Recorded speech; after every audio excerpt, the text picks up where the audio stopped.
All right, hello everyone, and welcome to a new episode of the Broken Lock Podcast. I'm one of your hosts, Chris DePerna, and again alongside me, the lovely Megan DePerna. How you doing? I'm good. How are you? Wonderful. Haven't seen you in a while. You've been busy. It's been a minute.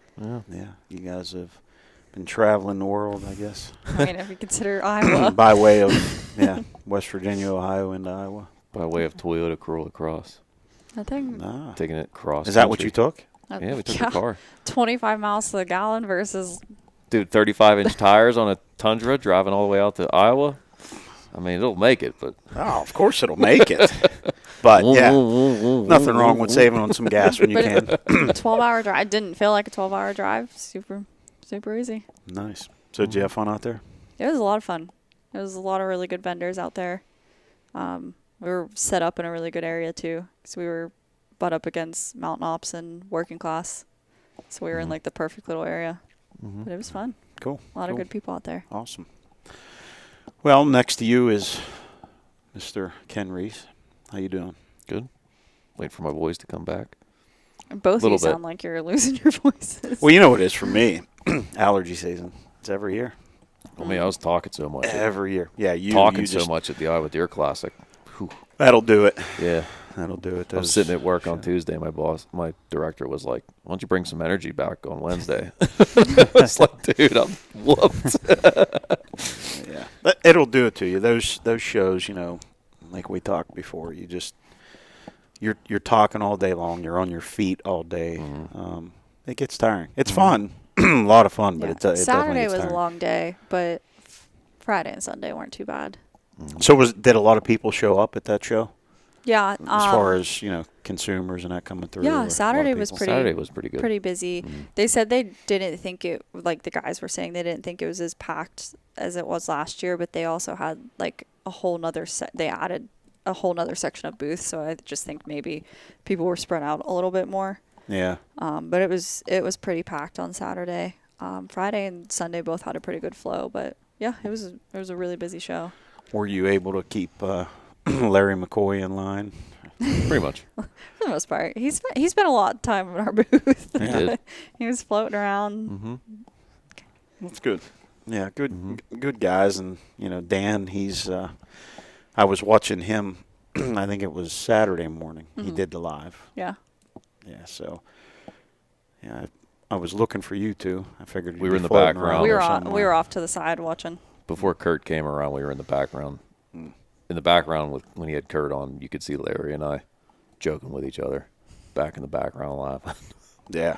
No, that's cool. So. I definitely want to make it out there next year, I think. Yeah, definitely. You guys going back next year? We were already looking at a bigger house because more people were already saying they wanted to go with us too. Yeah. So. It's the way to go. When you do those, just getting an Airbnb and Furbo. I'm sure you'll go and disappear for the whole day. You'll be chatting it up. That's the problem. When I go to shows like that, I gotta. Well, the nice part of not having your own booth and just piggybacking off of somebody else's is you can just disappear. Yeah, yeah, I can't. They attack. These guys attack. We're calling me the mayor of Tent City. Yeah. Where's Chris? I don't know. He's out being the mayor somewhere. I mean, it's true. Every time I came by your booth, you weren't there. It's floating around somewhere. I ran into you at other people's booths. Yeah, pretty much. So, well, let's get this one underway. Yeah. We got a new guest here today with us. This gentleman here's got a lot of different things going on. We met at TAC.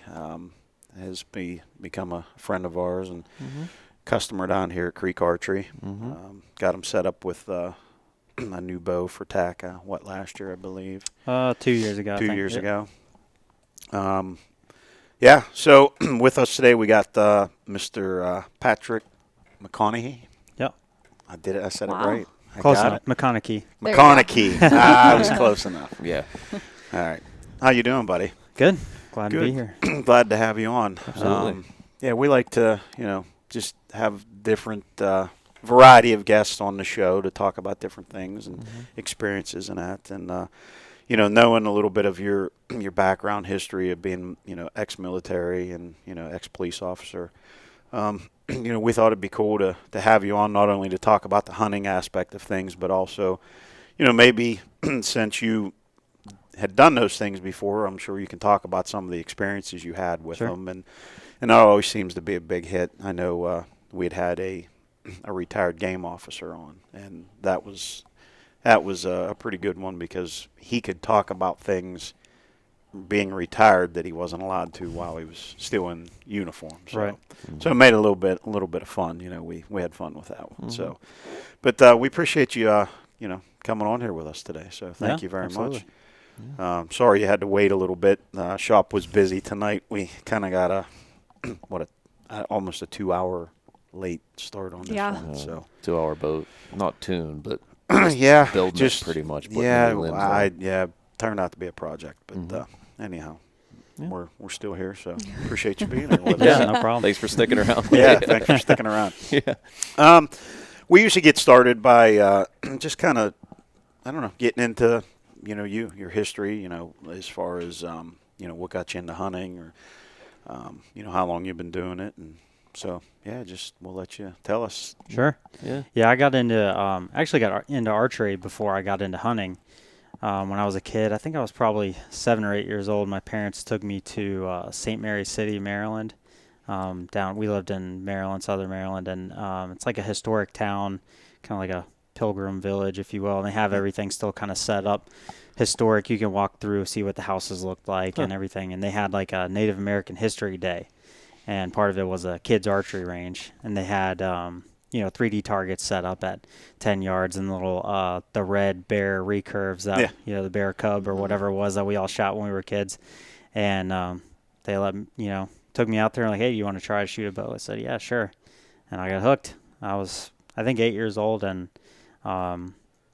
loved archery from that, and started doing all kinds of traditional stuff, and being a kid making my own bows out of sticks, and Right. finding bird feathers and tying them to the end of a stick to try to make fletchings and that kind of thing. So, and then graduated into some higher recurve stuff and shooting some tournaments and whatever, just as a kid locally, and having fun with it. And then got into hunting when I turned about 14, I think. Went on my first hunt, and didn't get anything, but I saw some does and I got hooked, and now I can't stop. Yeah, that's awesome. It's funny how that happens. I know I can still remember, and it's that deer on the wall there. I didn't know nothing about hunting. I wanted to get into it, but I didn't know how. And I just happened to, I don't know, strolled out there one day with actually it was a shotgun from, it would have been your uncle that you never met that had passed away. I was 5 when that happened. I ended up with his gun, and very first time in the woods, didn't know what the heck I was doing with a gun that I really didn't even know how to shoot at the time. And this thing come by, and I was able to shoot it. The funny thing was afterwards was the gutting it out. Yep. If somebody would have come in and seen what I was doing, they'd have thought that I was raping this deer or something. I had it literally, my safety harness, tying it to trees to hold it open because I didn't know what to do. All I knew was what I read. Yep. Oh, God. That was 30-some years ago. Well, if it makes you feel any better, my first deer was with a rifle, and I shot it out of the back of a barn. I trained horses for a guy when I was in college, and he had hit a deer with his truck, his work truck, and it cost a bunch of money to get it fixed. And he said, I want every deer off this property. I said, yes, sir. Done. So I sat out there with my 308, and I shot this doe, and I was stoked, and I had no idea what to do after that. Yeah. So I called my buddy, and he came over, and he had shot one deer before, but didn't really. He was a kid, and his dad did most of the work. So he was like, I think we could probably figure it out. So we dragged it up to the barn, and I had a calf rope, and I strung it around this doe's neck and threw the rope up in the rafters, and we hoisted it up, just completely whole. Like, I just remembered seeing videos of it being on a gambrel or what. I'm like, oh, this is probably right. Took us almost 2 hours just to field dress it. Yeah, that's the same with me. I'm like trying to slice into it, and he's trying to hold the guts in, and I'm like, I think maybe let it fall out. I don't really know. And then we just kind of ripped it apart and took it to the processor. Yeah, it's funny how that happens. Now it's just like second nature. It's Yeah, like, I could do it in 5 minutes. Yeah. Now it's no big deal at all. Yeah. Super quick. We still got to get you to get your first one out. Well, that's what I was thinking. Some of the times that I went out behind the house by myself, I'm like, crap, if I get something, I don't know Yeah, what what are you going to do with it? Leave it later until Ken comes I out? mean, I work in the veterinary field, and I've assisted in surgery before, so I've seen the insides of an animal, but obviously a deer is different. But I think You're putting them back in. I Yeah, am, you're I'm, usually I am stitching them up. I'm putting them back together, not taking them apart necessarily. But I'm confident I could figure it out. But It's all Yeah. the same parts. yeah, Yeah, pretty much. Yeah, we'll have to get with you sometime on that. Hopefully this year. hopefully. So we'll see. So yeah, we met up at TAC last year. Was that your first time shooting like an event like that, or? I shot the TAC in 2022, and then 2023, and then last year. Mm-hmm. So 22, I was just kind of I was new to the area. I was kind of looking for 3D shoots. I was like, 3D archery near me, and it said this Seven Springs. I was like, oh, cool. I'd heard about the ones out west. I had no idea that was even here. Right. And got signed up. Yeah, I went out on the Sunday, and like split-second decision on the day of. I was like, I'm just gonna ride out there and see what I can do, and I got hooked on it. It's the highlight of my so year much now. fun. Yeah. Yeah, we look forward to it every year. Mm-hmm. We're good friends with Rob Chalinsky, one of the guys that helps run that. And yeah, you just live and breathe archery with that. It's crazy how much that's built up. I mean, we've talked about that when we talked to him on the podcast. Yeah. It's insane. It's definitely a fun, cool event. Tons of vendors, tons of people. It's Even just looking since forward I to it. started going, the fact that I could walk up and register that day, and then now it was sold out. I mean, the first couple of hours. Yeah. Yeah. Yeah, there's along with Pennsylvania, there's a few others that are like that. Probably the majority of them. I think the only ones that don't sell out immediately are the new ones. Yeah, I was gonna say when the people that were complaining that Pennsylvania sold out, there were plenty of people that were like, just register for West Virginia. Yeah. It's still like, Yeah, it's just a couple hours further. Mm-hmm. So so how'd TAC go for you? How many did you lose? A lot of arrows? Or? Oh yeah. Yeah. Yeah. I had a bunch of arrows laying around, just kind of miscellaneous. I just took everything I had in the basement and just some of the farther ones that were just a hope and a prayer. I'm like, I'm just gonna fling this arrow that I've had for 10 years and see if I make it. Yeah. A couple take of your them I bum did, arrows. and most of them I didn't. But We were talking about the one elk target in RMEF. The with the bedded elk you're shooting. That It was was across the road. Yep. And he was like, I forget what you said, but I was like, yeah, I had to use the top of my bubble level. I was aiming at the snow arms that are out there. I had to aim at the snow arm like 6 feet above the target to be able to get anywhere close. And even still, I arced it and hit the ground right in front of the target, and it bounced up and hit the vitals. So I counted it. That's a win. there you go. It's a win. Yeah, I didn't end absolutely. up. I didn't end up shooting because I just got my bow like 2 months before that, and I still had like fixed pins. And my furthest pin was a 40, and his buddies were like, "Why aren't you shooting?" I'm like, "I don't have a sight that can go out that far." And they were like, "Neither do we. We're just point. Just walk up. Yeah. Shoot. Yeah. So now I'm like, I was out. I'm like, man, I should have taken it. But now this year I can poke out to 70? I think is how far mine will go right shoot now. farther than that. And then I'm decent at gap shooting because I had to do a lot of guessing with that fixed pin. So Yeah. we'll see how my first year goes. Yeah. You'll be fine. I'm excited. You'll be all right. We know a guy that has I was going to say, and if I lose all my arrows, we can help you with that. just go back down and grab a couple more. He might give you the employee discount. Maybe. Maybe. I think I'm going to go adjust your sight just so that you do lose arrows intentionally. Since you guys buffaloed me at that shoot at Hermione. Oh. We went to a shoot together out in Hermione, and I think it was like a 45, 50-yard bear shot, maybe further. It was Was it 40? 40.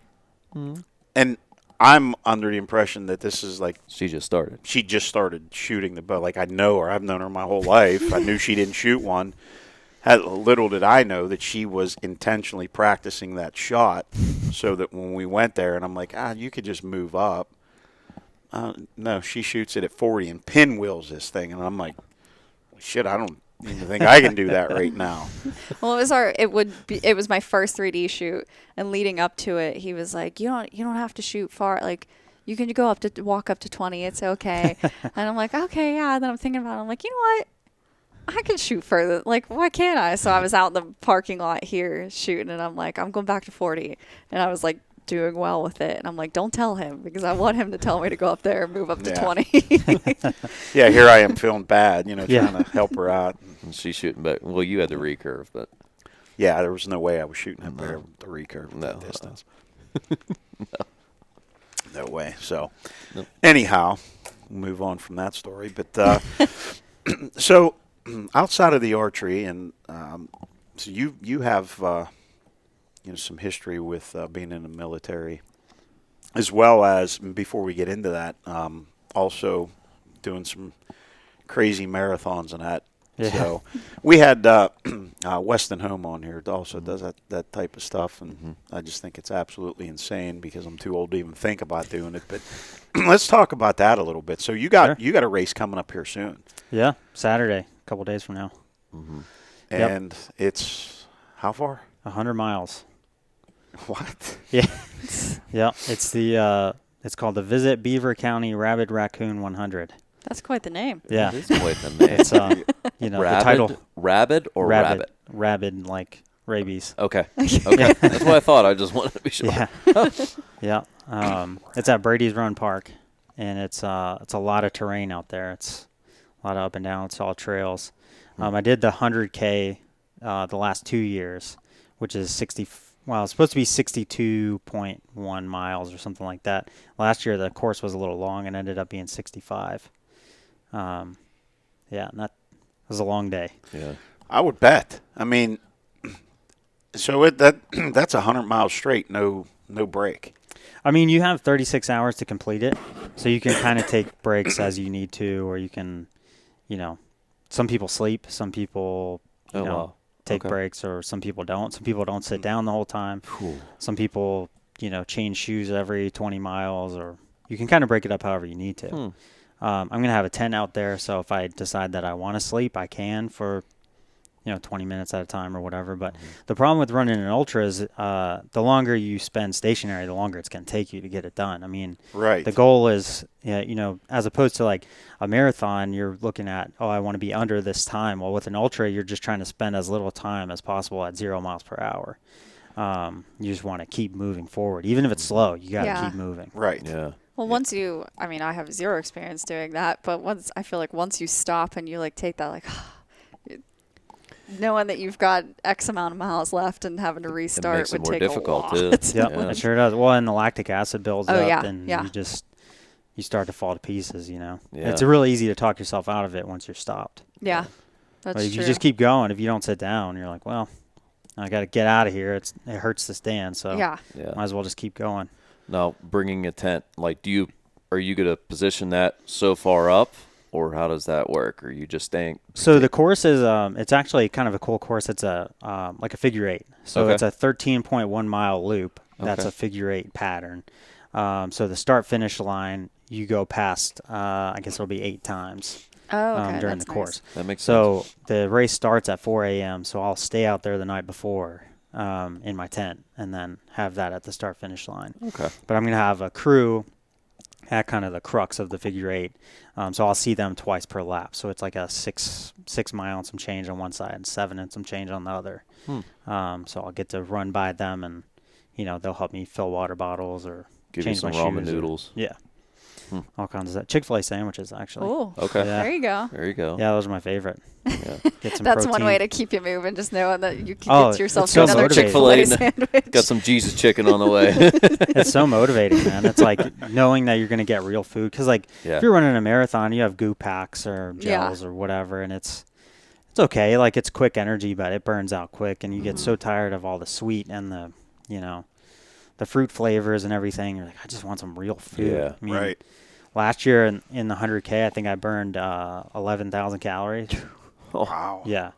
So Wow, you that's just can't. I mean, insane. you can't, and that's part of like ultra is more of a science about like keeping your body going as opposed to the speed of it. I mean, you can't eat enough in it. I mean, you can't Yeah. physically do that while you're running. You can't eat 11,000 calories. No. So you have to Yeah. figure out what your body needs at what times, and how you're going to do it. What can I eat while I'm running? What do I need to stop to eat?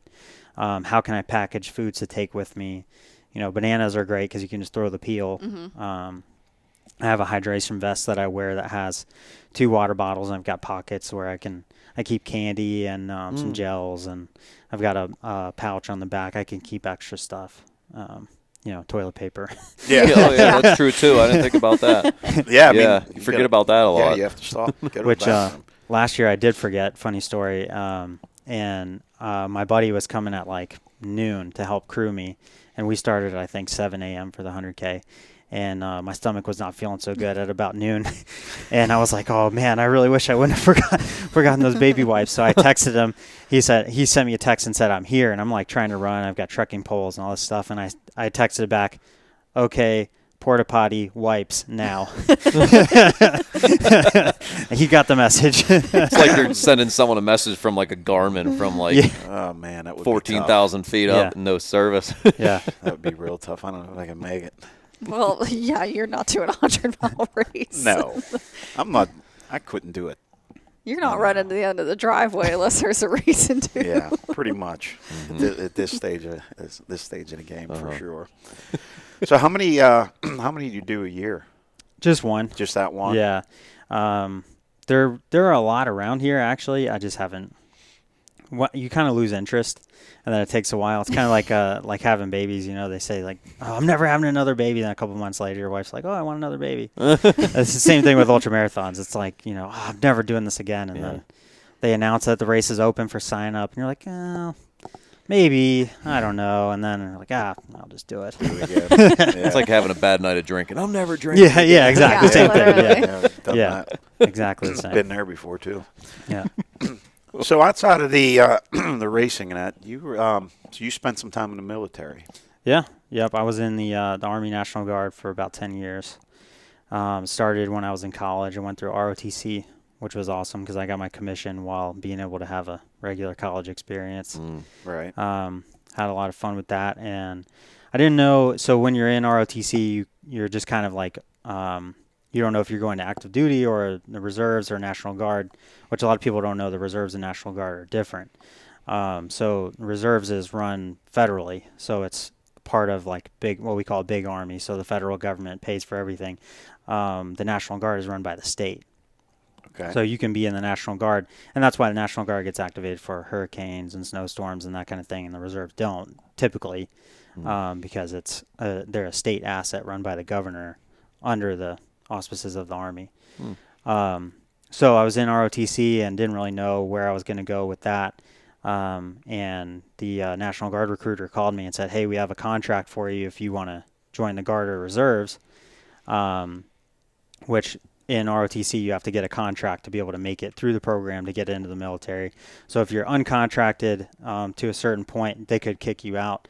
But most people get a contract before their junior year, and then you could get an active duty contract, but then when you graduate, you have to compete for the job that you want, the post that you want, and even those people could still get sent to the reserves or the Guard, which is frustrating for them because they've spent their whole college career thinking like, oh yeah, I'm going to the Army, and then they get out and have to find a job because they're going to do that part time. So they came to me and said, well, we have this guaranteed reserve forces duty contract, they call it, where you're in the National Guard or reserves while you're in college, and get the experience and everything, and then go get your commission, become an officer, and continue on for 6 years after graduation.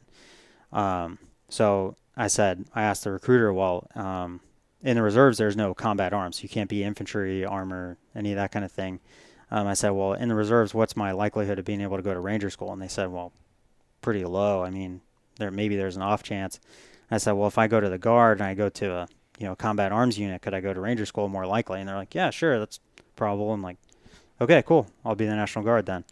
So what worked out for me is then you can, in some certain instances, you can kind of pick what unit you go to. So I just got on Google and looked at the structure of like the National Guard. I was in Maryland at the time in college, and just looked at what National Guard units there were around me. And I was studying criminal justice, so I picked an MP unit, and I went there, got some good experience, and then realized that it wasn't really my cup of tea.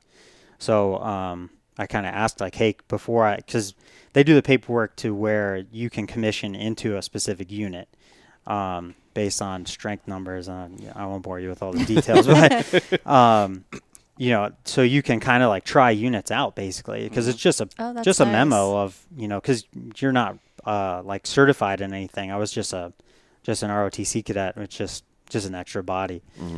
So I went to the MP unit and I was like, this isn't as cool as I thought it was going to be. I got a lot of good experience, met a lot of cool people, but again, I kind of want to try something different. So I remember when I was in 8th grade and we took a field trip to Gettysburg Battlefield, and one of the tour guides we had was talking about how, he got into military history and he went to Vietnam, and he didn't want to be in the infantry because he heard those guys were cannon fodder. So he said, well, I'll sign up for the cavalry because those guys were really cool back in the Civil War. They got to ride horses and everything. And he said, well, and then I got to Vietnam and found out they went in front of the infantry. So they weren't getting shot by the cannons, they were getting shot by the rifles. So I'm like Googling all these units, and I see that there's this cavalry unit in Maryland that has ties all the way back to the Civil War, and went down to San Juan and all this kind of stuff, Teddy Roosevelt, like the whole like big long history. I'm like, okay. And I remember this guy saying that those guys went in front of the infantry. I'm like, that's it. That's where I want to go. Yeah. So come to find out, one of my ROTC instructors actually knew the commander of that unit and put me in contact with him, and he interviewed me and stuff, and accepted me as one of his platoon leaders. Nice. I was an ROTC cadet. Wow. So, awesome. Yeah. So how many years were you in military? I was in for like 9.5, 10 years. So I did 3 years in ROTC and then 6 years commission with a couple months after, because I was getting out around COVID time, so there was like delays with paperwork. Oh, yeah. Oh, geez, Yeah. yeah, I can imagine. So talking about, becoming a ranger. Yeah. What's that like? Full disclosure, I did not graduate Ranger School. I went all the way through the entire thing, most parts of it twice. So just want to put that out there. There's no stolen valor or anything. There's actually a whole unit at Fort Benning that you can like tab check, people we call it. So just so all the listeners know, I went to the school and I got a lot of great experience about it, and I'm happy to talk about it. I didn't actually graduate, so I'm not Ranger qualified. I'm not there's a difference between Ranger qualified and being a Ranger. So people say like, oh, I was a Ranger. They mean Ranger Regiment. Ranger qualified means you went to the school. Right. And I'm neither. So, but I did go to Ranger School, and I went through the whole thing, and that was an experience, man. I mean, a lot of people like to talk bad about it when they don't make it, but I have nothing but good things to say about that place. It's something that's tough. I mean, it's not for everybody. Yeah. I mean, it says right when you get in the gate, not for the weak or faint of heart. I mean, that's like when you're, and they tell you like when you're coming in, they're like, read the sign. Right. Because that way, when you're at formation and you start feeling, we call it THS, tiny heart syndrome. when you start feeling a little sad and lonely, and like your heart's 2 sizes too small, like the Grinch, they're like, hey, this isn't for the weak or faint of heart. We told you when you came in the door. Yeah. So it's a crazy experience, man. Huh. I wonder, now, are you able to talk about like some of the experiences that you had absolutely. there? Yeah. Yeah. So I'd be curious that like, and maybe this isn't this maybe it's along the same lines, but I don't even know what the show's called, but I had been watching a show recently with Mom at home, and they had different celebrities in it they brought in, and I think Cam Newton was in there, but it was these military people that brought all them in, and they put them into these different like scenarios to try to break them down. It was And it really breaks them down. I'm wondering, is that kind of like with the Ranger School and that? I mean, is it designed to, like you're saying, if you're feeling lonely and stuff like that, is that school designed to try to really get into your head? I guess. Oh yeah, absolutely. I mean, the whole goal is to push you past your limits. So I mean, when you're there, you go past anything that you ever physically thought possible. And day one, you shave your head, no hair. The only thing on your uniform is just your name in U.S. Army. So there's no rank, there's no badges. Like I had highly decorated, like Green Beret, Delta Force guys in my class that had been to, overseas a whole bunch of times, and I had brand new lieutenants. I had, some specialists from Ranger Regiment and stuff. We're all the same.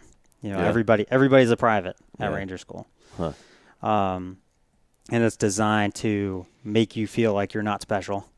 Because when you're there, you're not. You're just a person. You're just a number. You don't even have a name. You have a roster number. My third roster number was 658. Still remember it. Because it's like a sinking feeling when they call you to a leadership position where you're going to get graded, which you dread because you have to like be turned on 100%. They call your roster number. And just like your stomach drops. I wanted to try to nap or like sneak some food or something. Yeah.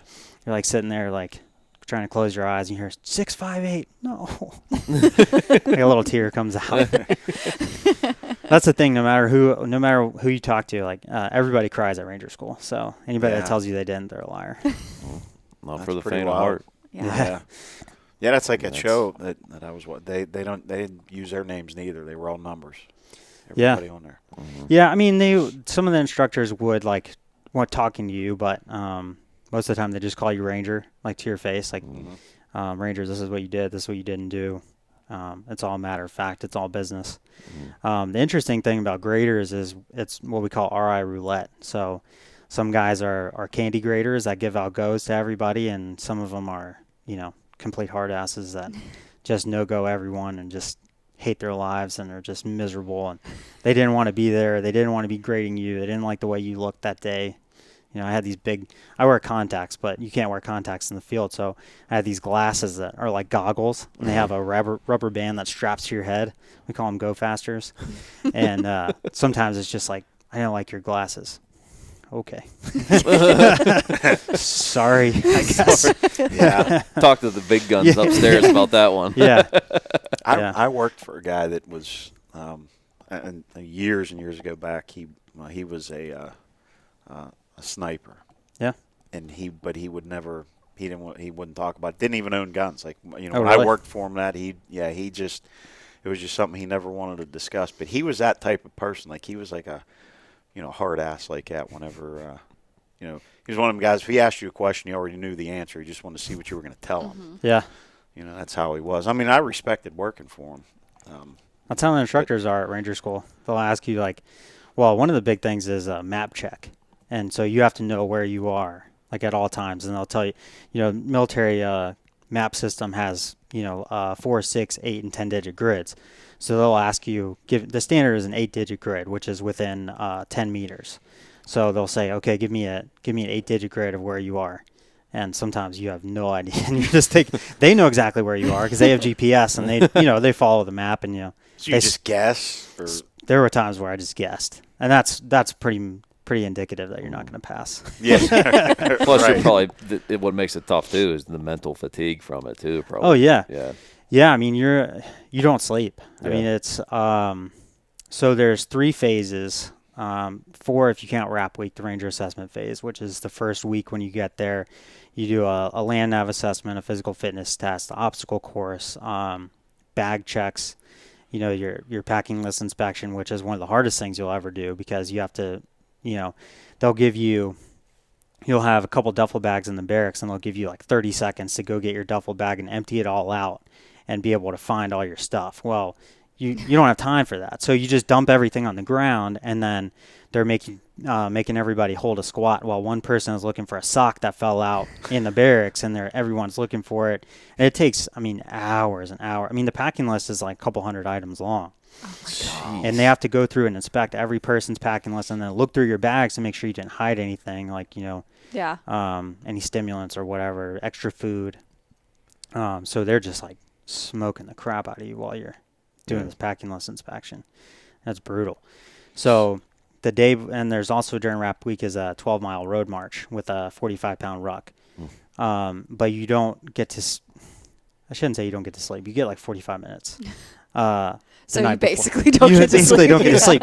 But in all reality, you don't get to sit down for the entire day before. So you wake up at 3 a.m. or whatever it is, and you're not allowed to sit at all until they break you for the end of the day, and you have like, it's 2 o'clock in the morning, and you got to be back out there at 3, and you've been standing nonstop, so your feet are swollen, everything hurts, and then you go lay down for, the lactic acid builds up. I was going to say, then you feel even worse when you Right. do get up. Yeah. Right, and then you get out there, you do your 12-mile road march in under 3 hours, which I came in like 2 hours, 57 minutes, and 59 seconds, like just barely. I mean, I'm pretty confident, rucker. Like I like to do it, and I felt pretty good about it, but it was just brutal. You're just thrashed.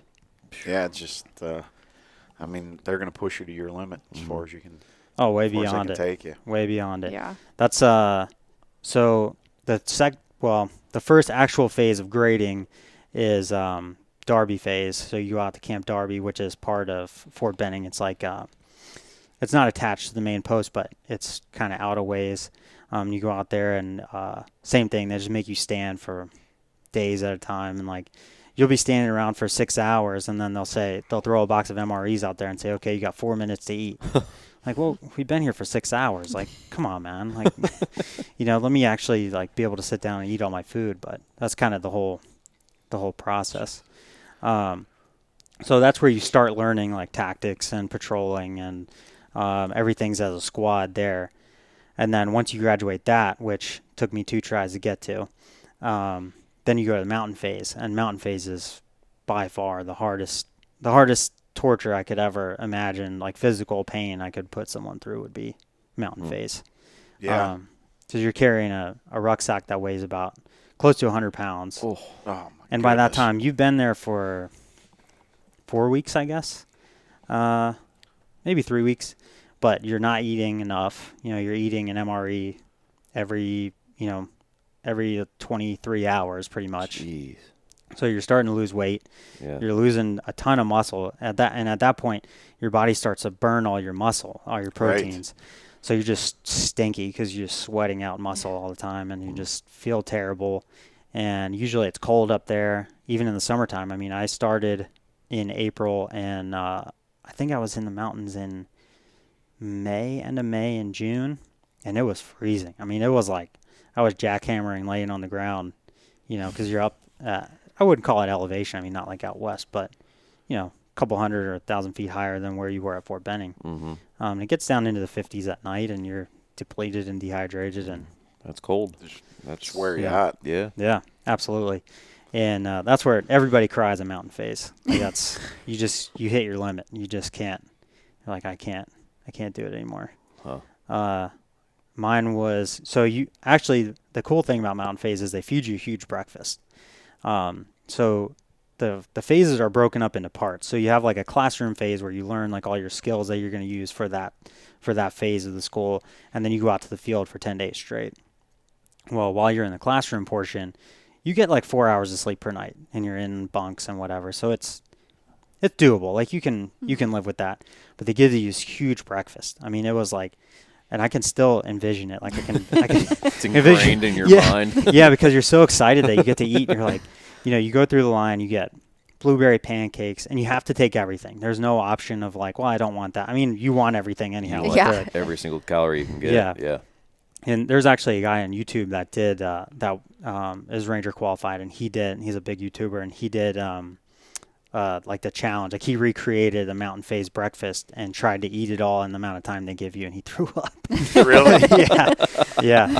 He was like, this is exactly the way that I remember. He was like, well, I couldn't find the exact brand of milk, but this is, similar to what we had. And he has a tray, and he's like, this is exactly how I did it. And he rebuilt the whole thing and gobbled it down. And it's like, at 5, they give you 5 minutes. So, Oh my God. well, they say, I mean, so the way they run it is there's actually a title that they give to the guy that's in charge, they call him the Chow Nazi, because it's his job to kick everybody out. So he's like, nobody wants that job because you don't want to ruin your friend's day, and like everybody hates that guy. It's not his fault at all. Like the instructors picked him. They're like, hey, just random dude in line, like, hey, you're the Chow Nazi today. And he's like, oh no. Yeah. He's dreaded. So the way it works is you get your tray, and you're not allowed to eat in line. You're not allowed to look anywhere. You just have to carry your tray, and you go sit down at the table, and you have to wait for your entire table to fill up, and then everybody can eat at one time. Well, it's like it's kind of like lunchroom style, like picnic style tables, like three tables in a row. So once your table fills up, you can eat. Then the next table fills up, they can eat. Well, once the third and final table is seated, the first table has to get up, and that's how they rotate it through. So if you're the Chow Nazi, like your job is to try to like slow everybody down to give people time to eat. But sometimes it just doesn't work like that. And sometimes like somebody gets caught eating out of line, then the instructors kick everybody out. Like, chow's over, you're done, leave. Like, Wow. it's wild. But so you're going through this line, and you get, I think it's either 2 or 3 blueberry pancakes, grits, peanut butter, jelly, 2 pieces of toast, orange juice, milk, 2 cups of cereal, butter. I think that's it. And you have to figure out a way to eat all of it because the grits were like boiling lava. I mean, they're just incredibly hot. So you have to find a way to cool it off, and so you can eat it before you get kicked out. So what I did was I put my peanut butter and jelly in there because they were refrigerated. So I'm like, okay, that'll cool it down. And then I dumped some of the milk in there to try to cool it down, and then slurped it up. And then I took my blueberry pancakes. Oh, you get syrup too. So I took my blueberry pancakes, dumped the syrup on them, rolled them up like a burrito, and would like hold them in one hand and like gobble a bite of pancake and then slurp the grits. And then you're not supposed to you can't take any food out with you, but some dudes did. And so this getting to my point about everybody cries. So we had one of those days where the instructors were like just pissed at the world for whatever reason and took it out on Ranger, and like we didn't get to eat all of our food. So you have to walk by the trash can, dump all your food out. Oh. And yeah, so it's like you're looking at this tray of food and you're like, man, I really need the calories. Like I'm so sad. So I didn't get to eat my toast or my peanut butter and jelly. And they're like, hey, everybody out. Oh man. So I get up and I dump everything in the trash can, and I walk past the trash can and I just start crying. just big tears. I mean, like just absolutely sobbing. Like that was just the thing that broke me. Yeah. And one of my buddies was like, dude, are you okay? Like, what's wrong? I'm like, I didn't get to eat my peanut butter and jelly. So he's like, it's okay, man. We'll make it. Like, we're all in this together. And we get like 100 yards away from the chow hall. He goes, dude, put that shit in your pocket. Like, no way, man. We can't do that. He goes, why do you think I go to the porta potty every day when we get out of chow? I'm eating my peanut butter and jelly in peace. Oh, man. So the dude had been taking the peanut butter and jelly and the toast and making a peanut butter and jelly sandwich and pretending he was going to the bathroom and sat there and eating it. And how did he get away with that? I have no idea. You'd think somebody would be watching. Especially like in Ranger, because I was a contractor for the military for like 7 years, and I would have friends that would tell me like just in boot camp they would like smuggle the peanut butter packets out to save for later. Yeah. But I can't even imagine trying to get a whole sandwich out in Ranger school. Yeah, and of course your clothes are filthy, like he's stuffing the stuff in his pockets is like full of all kinds of dirt filth. Now I'm like, that's disgusting. But at that time, like I actually went digging through the dumpster to look for food at one point. Like they make you throw they have a big dumpster at the end of each like class bay, and after you eat MREs you have to take the trash out. And when you're on trash duty, it's like everybody just kind of pokes why around not? and like see if there's any extra food. Yeah, and I mean we were like opening packages and like dumping peanut dust into our hands, and like that's just how hungry we were. Well, yeah, because they give you no time at all to eat. He always gets on me because I was around it for so long that I eat like crazy fast now because I hated being the only one that like everybody would be done eating like that if we went out to dinner and I'm still eating. So like I would just speed up to catch it. And he all the time, he's like, slow down. And I'm like, I can't. Like, I'm so used to having to just like eat as fast as I can. So I wasn't the only one not done eating. And I was like, I was just around it so much that it's ingrained in me. I wasn't even in the military, and I like got so used to having to eat quick. I'm like done, and he's still sitting there eating. I'm like, I'm sorry. I can't help when it. we first started dating, I'm like, I thought I ate fast. Because my dad always joked with me. He was like, "Did you taste that?"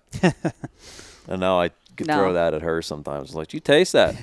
I hated being the like only civilian sitting there still eating while everybody else is done. So I'm like, all right, I'll eat faster. Yeah, I did that. So when I went to the police academy, it was actually at on a military base at the Alabama Military Academy, and we shared a chow hall with them. So it was an Army dining facility, and I was like, okay, this is normal to me. And day one of the police academy, they're all yelling at us like, oh, you better, finish your food, don't waste any time, blah blah blah. So I'm like, yeah, okay. So I just mix everything together and just take a fork and a spoon in one hand, just boom, boom, boom, boom, boom, just shovel it all in. And I like slam my silverware down and I sit there like this.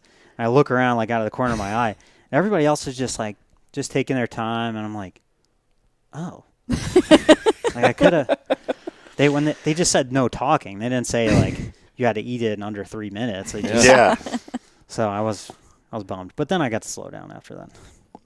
Yeah. With the eating. So was the police academy, was it a lot different than Ranger School? Yeah. So actually, I went to the police academy.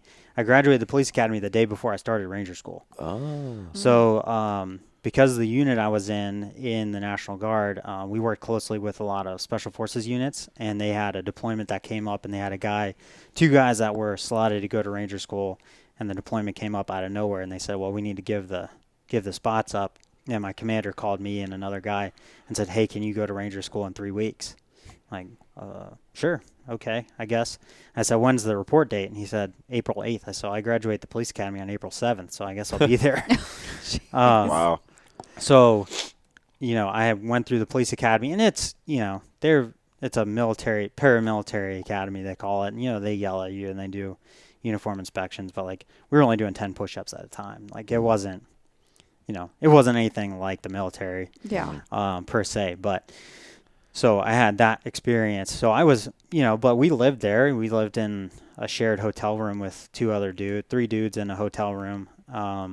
And then went right from that into Ranger School. So when I showed up at Ranger School, I was already tired. Yeah, that's true. Yeah. So I was in a student status from January all the way through the end of August of 2016. Yeah. So, because I spent 5 months at Ranger School for a 2-month course. Okay. Huh. Nice. Yeah. So then after Ranger School, how long did you stay in the military after that? 4 more years. 4 more years. Yeah. And then you come out civilian, or that's when you got into becoming a police officer. Well, I was in the National Guard, so I was a police officer at the same time that I was in. Okay. Yeah. So it kind of worked out because, it's actually tough. I mean, a lot of people don't think about it. Like you kind of have 2 career paths, and they kind of have to fight for each other. And they have the USERA Act for. If you're gone for drill or whatever, you have a certain amount of leave that you're allowed to have, or your employer might make you take unpaid leave, but they can't get rid of your job because you're gone on military orders. Right. Well, the world still moves on. If you're at drill for 2 weeks or 3 weeks, or you go to a school for like me, I was gone for 5 months. I missed out on all that time of being at work and being able to develop my full-time career because I was doing my military career.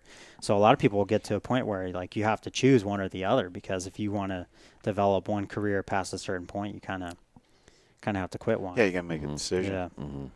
Yeah, it makes sense. So then how long were you an officer then? Just 6.5 years. 6.5? Yeah. See a lot of crazy stuff. Oh man, that's like the truth is stranger than fiction. You can't. It's wild what goes on after dark. Really? Oh yeah. Yeah, I wonder. I've watched episodes of Cops and stuff. If it's all like that, or if it's just staged. The nights when it's a full moon versus the dude, that's a real thing. Is that a real thing? That is Yeah. a real thing. Yeah, absolutely. That and when we were getting COVID stimulus checks, those days were wild because Really? people were getting those stimulus checks and going and buying drugs or going to the liquor store or, buying guns or whatever. And it was like the purge. It was like whatever somebody wanted to do, they just went out and did it because they all of a sudden had this $1,500 in their account. Oh yeah, if you think Yeah. about it, we used it on normal things, but if Yeah. you were into something else, you That's- now Yeah, had all this true, money to I do guess. that. Yeah, I never really thought of it that way. I was in the Yeah. ER with somebody. I don't remember what happened, but the one nurse was asking me like, "What is going on today? Like, why are we so busy? Are you guys busy?" I was like, "Yeah, stimulus checks came out." She goes, "Oh, you're right."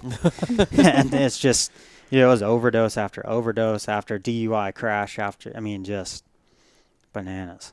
And people go wild. Yeah, That's true. You use it to go buy a bow, or you can go buy drugs. Yeah.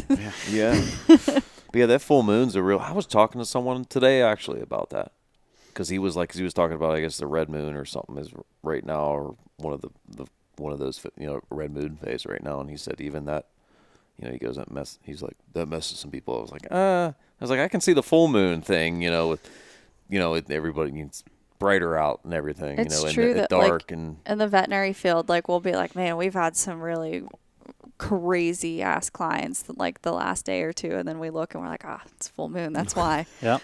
Like, it is in a service industry, or like an industry where you are in touch with people on a regular basis, the full moon is a real thing. Yeah, I don't believe in astrology or any of that kind of stuff, but I believe in the full moon. Yeah. That's just from personal experience. I don't know the science behind it. I don't know why, but it is wild. And Friday the 13th is the same way. really. Yes. Yeah, if you get Friday the 13th and a full moon, yeah. oh boy. Really? Oh That's yeah. insane. So, like, what would be something that would happen on a day like that? And, Oh, as a man. police officer. We would have crazy stuff happen of just like home invasions and kidnappings, and usually on the full moon stuff it was a lot of like overdoses and like drug robberies and those kind of things. It was usually drug related stuff, and maybe it was just because there's more moonlight, people stay out longer. I'm not sure, but Brighter out. yeah, we had one. I think this was a Friday the 13th.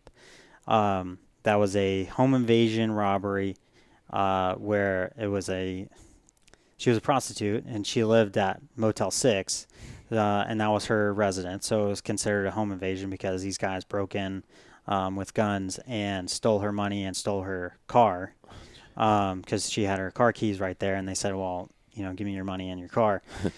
So she calls us, and we were right around the corner, and we ended up getting a description of the car and finding the car, and some of our units got into a pursuit with it, and me and a couple of my partners, like my zone area, we caught up with it, and these guys, I don't know if they ran out of gas or like blew a tire or what, they just like all of a sudden just stopped. I mean, they were flying all over the place and just screeched to a halt and then scattered into this apartment complex. And we had probably 15 cops and a helicopter, like, all chasing these guys down. There were like 5 or 6 of them. And I just got out. I didn't see where any of them went. I got out and just started running in a direction.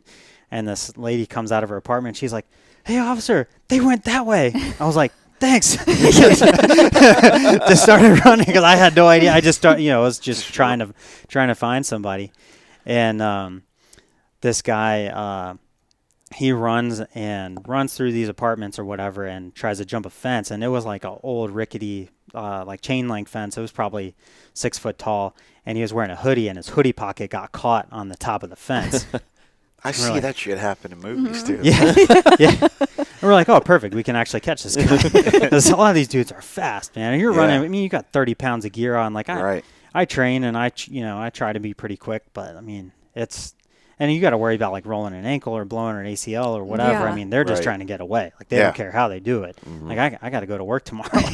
You know? Yeah. Like, I got a family to feed. Yeah. But so this guy gets his hoodie pocket hung up on this chain link fence, and we ended up catching up to him, and I grabbed onto the top of this fence and just kind of like vaulted myself over while the top is like all jaggedy and rusty and stuff and whatever, and I get cut. I'm like, oh, whatever. It was just like a little scratch. And I catch this guy, and we get him put in handcuffs, and he starts yelling something. I'm like, what, dude? Like, chill out, man. Like I don't know what's going on. Like, we'll get everything figured out. Like, let's everybody calm down. Like, we're all hyped up. And he's like, I'm gonna give it to you. Like, what are you talking about? He's like, I got sickle cell, and I'm gonna give it to you. I'm bleeding, and you're bleeding. You're gonna get sickle cell. Oh, I'm like, shit. I don't think that's how that works. Yeah. But he was like so convincing. He's like, you're gonna get it. You're gonna get sickle cell for catching me. I was like, man, this guy's really convincing here. Like, I don't know if maybe I can get sickle cell. So I go up to one of the EMTs and I'm like, hey man, please don't think any different of me by asking this question, but like, can I get sickle cell from like somebody else's blood? And he just dies laughing. He's like, no, man, that's a hereditary thing. Like, it's not contagious. Like, you can't get it. I was like, okay, this guy really had me going. I was really convinced that he was going to give me sickle cell. Your adrenaline was going and everything. Oh, yeah, you that's know, true. Yeah. Yeah, I was like, man, it's crazy, the adrenaline dumps, and it's interesting to see how it affects different people differently. And one thing that I always tell people was like, I train Brazilian Jiu-Jitsu, and I'm a big proponent of that. I was a defensive tactics instructor and all that kind of thing. And training is huge for that because it conditions your brain. So your limbic system, which is your fight or flight, gets trained by every time you get into an engagement. So if the first couple times you go and grapple, or like when you're in the academy or whatever, your body is just drained afterwards. You're like, wow, that was really a hard workout. Like, I'm just crushed. You're completely, your body is using all your glucose and dumping oxygenated blood into your muscles and like just burning everything because it thinks like, oh, I'm in a fight for my life. Like, I'm going to die right now if I don't use everything I have. But you can condition yourself, because the more you do it, you think, okay, well, I'm on the mat, I'm with my friends, like, they're not going to actually hurt me on purpose. I can tap out if I get into a bad spot, and that's it. We'll be safe here. So your brain starts to realize that and process it and everything. And you can really see a difference in people that train any kind of martial art, but especially jiu-jitsu, and those adrenaline dump experiences, because there's people that that I used to work with that would just black out. I mean, you get into a scenario, and they, like, afterwards you go to talk to them, they don't even remember it. I mean, they were just so freaked out and so much adrenaline, they Didn't even realize what was going on. Yep. Wow. Had no clue. Like they were unconscious the whole time. Yep. Almost. Yep. That's and crazy. We would go to debrief it, and I'd be like, hey man, I like that you did this, or maybe next time don't do that. And I'm like, I didn't do that. Oh, but you did though. Yeah. And that's Wow. and I don't know the actual like medical term for it, but there is like some kind of a phenomena that happens where people experience trauma differently through different lenses and all this kind of thing.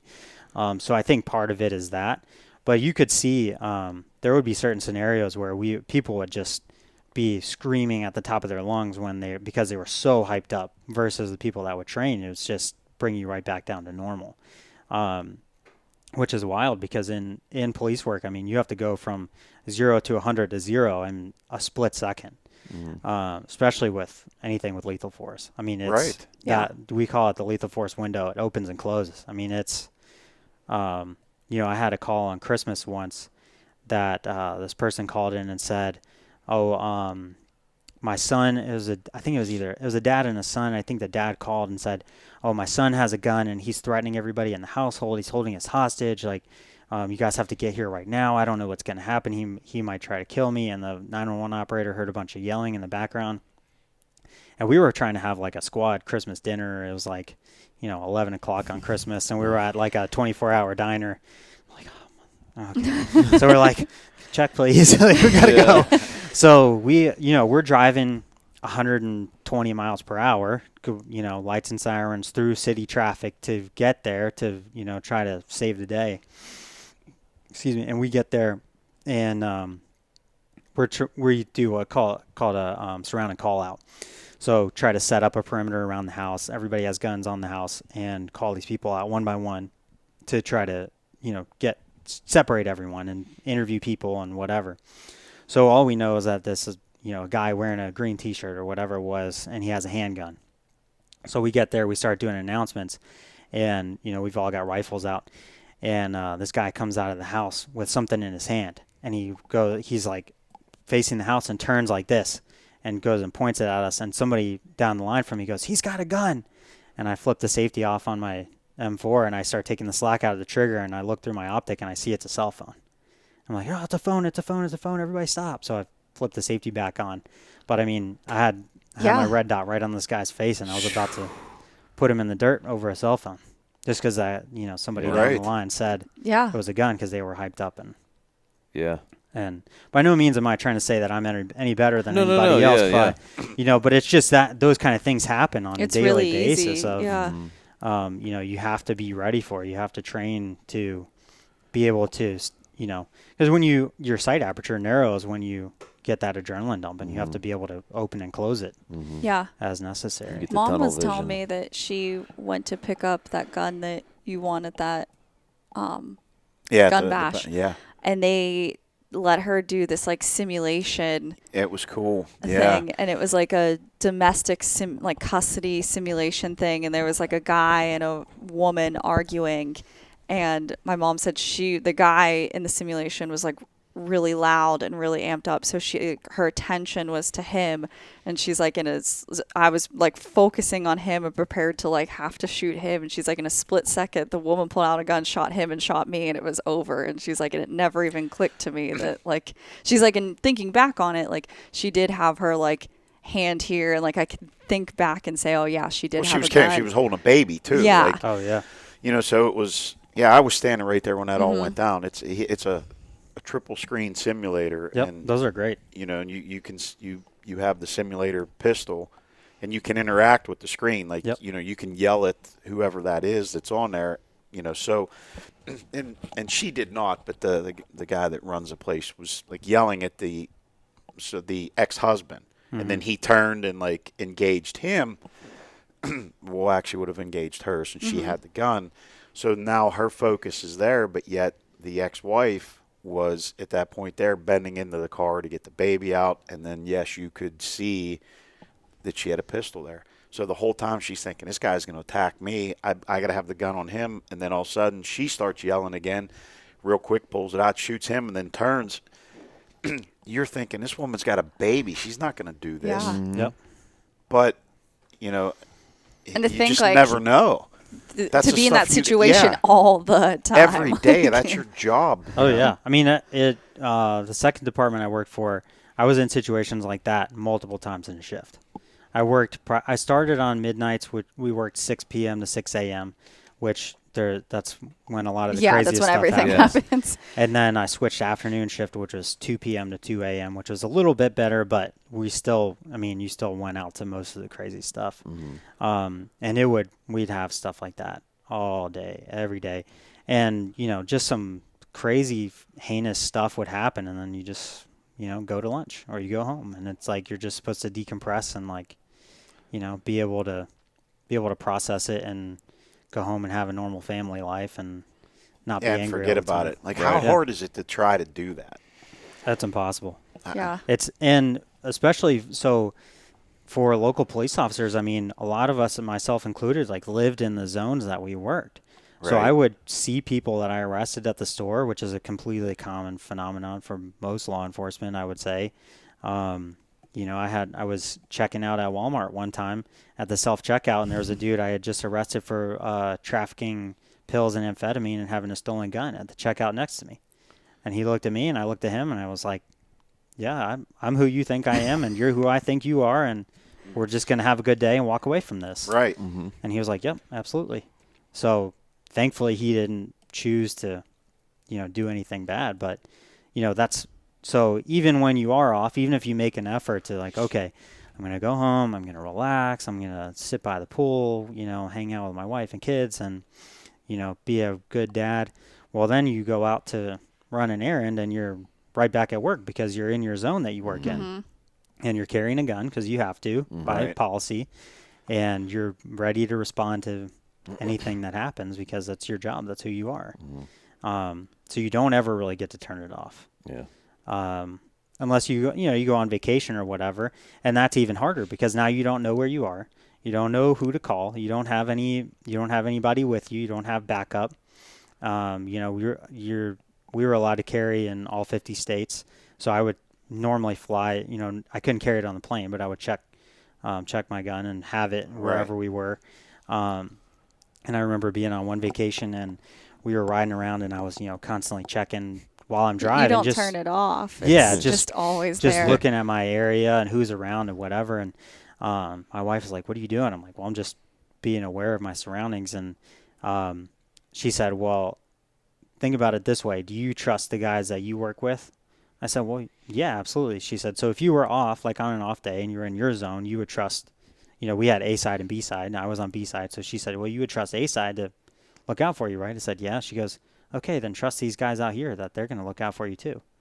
I'm like, oh, that's a pretty good way to look at it. I never really thought about that. Yeah. Like, That's a good I didn't, way to, I Right, didn't take yeah. her advice. Yeah, Yeah. I was gonna say, it's so hard. And when I worked for the military, I worked first in fitness testing, but then I eventually went into the veterinary field, which we worked with the military working dogs. So we were around the law enforcement all the time.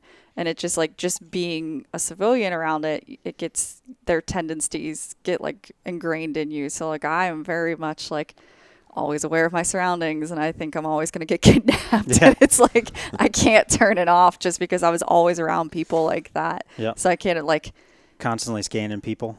always. Hands, waist, demeanor. Yeah. Always. That's what I'm always looking at. that's like we were talking at one of the things that's so tiring with me when I'm in like at the Iowa Deer Classic is I'm constantly looking around. Just how you're raised and how I was raised and being aware of surroundings, even just from a perspective of just being in public. Like I'm constantly looking around. Like and that's part of what just made it so tiring because there's so many people walking past you that you're looking at. It's so I can only imagine just the increased level of just departmentalization that it takes. And it's really hard too because it's almost impossible to not get bitter. Mm-hmm. Because you're only working with the worst of the worst. Yeah, that's all you ever see. You only experience people in the worst 15 minutes of their life. Now sometimes we would be out on a call and somebody down the block would be having a barbecue and invite us over and make us a plate of food, which was awesome. Right. If you're out there hearing this and you made me a plate of food, thank you because I really appreciate it. Likewise, if you see local law enforcement out there, please take care of them. Yeah. Absolutely. But so those kind of interactions were a lot of fun. Or we'd get called out to a noise complaint. My favorite were quinceañeras. We'd get called out to noise complaints, and we'd show up, and they'd be like, "Yeah, come on in." We're like, "All right, well, we're already here." So we'd come in, mingle with people, and talk, and people would make us food, and be like, "Okay, well, we're gonna leave, but please just like keep the music down, okay?" Right. So there were those kind of calls, but in general, it was, you're going to homicides and kidnappings and dead bodies and, just seeing like heinous things that people would do to each other or, like my first agency that I worked at, I was a crime scene technician. So like my job was to process the scenes before calling out detectives, like on off hours.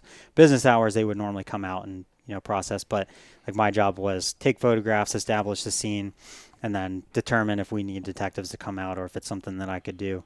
So part of that was I went to every dead body within the city. And it was just... That's a lot. Day after day after day after day of everything from, like plenty of, old people that died naturally in their sleep or, I'd have to go to a nursing home and, check on things. Someone passed away in their sleep. Okay, I got to do the paperwork. No big deal. It's sad, but it's, expected. Mm-hmm. To, kids and suicides. That's got to be tough. And, yeah, and there was a lot of suicides. Yeah. Those ones always got me the worst. So quinceañera is nice. Yeah, yeah, and that's what I'm saying, man. Nice you get like flip, you get like a yin and yang effect too. Like, and don't get me wrong, some of these calls you go to and you do something great for someone, like you change someone's life for the better, or you go to we would get called out with the Department of Children and Families to remove kids, and it's like it sometimes is a horrible situation, but sometimes I'm like, well, this kid now has a chance at becoming a good human, or like, I can interact with someone and make a difference. Or there was one house fire we went to, the whole house, by the time I got there, the whole house was completely engulfed. I mean, there was no way that it was going to be saved. Like the fire department was basically just putting water around it because they were like, we got to just let it do its thing at this point. It's like too far gone. And there was a family, the family that lived in the house was just standing there watching their house burn. And I had some stuffed animals. Some of my mom's like book club friends or whoever they were collected some stuffed animals for us to like give out to kids or whatever. And I would vacuum seal them in evidence bags and keep them in my trunk in case we ran into a kid and like, cutting a evidence bag open and handing a kid a stuffed animal as their house is burning to the ground. Yeah. It's that's pretty cool. That's the only thing that kid has now. Yeah. Right. Yeah. And you're like, I'm sorry, it's a small thing that I could do, but I mean, Yeah, it helps them in that moment. yeah, and just to be able to show compassion, like people think of police officers as like RoboCop and that you're completely heartless and that you're just there to write tickets and the quota, the magical quota that people think exists. End of month quota. I can't speak for everyone. I don't know. Maybe some agencies do have quotas. State troopers probably do because they write a ticket to their mom. But like saying that with love for all my state trooper friends out there. But man, like people think the quota is a thing, and I've never worked anywhere that it is. If I write you a ticket, you either really pissed me off or you did something really bad. Yeah. Generally, the only ticket I would write was for driving without a license, because it was like you know better. You did something wrong. You Right. deserve a ticket for it. And if your license was just expired or something, you could take it to the PD, get your license fixed, and get the ticket expunged. So it's not a big deal. Right. Pretty low impact. But yeah, I don't even know where I was going with that. Started talking about tickets. Yeah. No, it's The quota thing threw me off because that aggravates me. But I think I was just saying about just having positive interactions with the community and stuff. Yeah. And it's just, I had a couple of times where I had a dude came up to me outside of a Circle K 24-hour gas station at like 3 o'clock in the morning, just like popped out of the bushes. And I'm like, he was like, "Hey, it's me." I'm like, "Sorry, bro. You got to be more specific." Dude. Like, I used to really like to interact with, the street people, the creatures of the night. Yeah. And, just for an interesting way to pass the time. A lot of them have interesting stories. But so this guy popped out of the bushes and he said, "Do you remember me?" I'm like, I really don't, man. Like, I'm sorry. He goes, "Well, you saved my life." I'm like, okay, cool. Like, can you give me some more details? He was like, "Yeah, I was overdosing on black tar heroin, and you Narcaned me and brought me back to life." I'm like, "Oh, okay." It's kind of ringing a bell. Like, yeah, okay. And he was like, "Yeah." And then I went to jail, and I got out, and I got back on heroin, and then you arrested me for paraphernalia. I'm like, okay. And he's like, "Yeah, that time I went to jail, and I got in a drug rehab program, and I got clean. And I've been clean ever since, and I got a job." Wow. I'm like, "Oh, cool." He's like, "That never would have happened if it weren't for the 2 times that you interacted with me, and you gave me a pep talk about like getting my life together. I never cared about getting a job or, steering my life in the right direction." And so I mean that's like a pretty generic example of like that. I think that would happen to most police officers in most places. Like, for the most part, we're all good people that right. Yeah. who go out and try to do the right thing and help the community. But that, unfortunately, that doesn't make headlines. Right. Oh, no, yeah. That doesn't sell stories or clicks on Yeah. Instagram. Right. But there's a lot of it out there, and that's the kind of stuff that was awesome about the job. It was a lot of fun. Yeah. So you did see a lot of outside of all the bad stuff. There was quite a few good things. I mean, how did in general are you guys treated out there? Just It varies. It really varies on. I would say it varies depending on where you are, but honestly, there's people that like you and dislike you no matter where you are. Surprisingly, some of the worst treatment we would get would be in the nicer neighborhoods. Some of the Karens Yeah. would call and say, like, "I timed you and it took you 11 minutes and 37 seconds to get here. You're supposed to have a 7-minute response time." I'm like, okay, well, I just came from a dead kid, cut me some slack. Or like, we're during COVID when we would have, it was like if you were exposed to COVID, you had to be off for 2 weeks.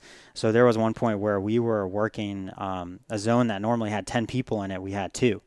Oh man. And so it would take us 6 hours to get to call sometimes because it's just 2 people have to go together.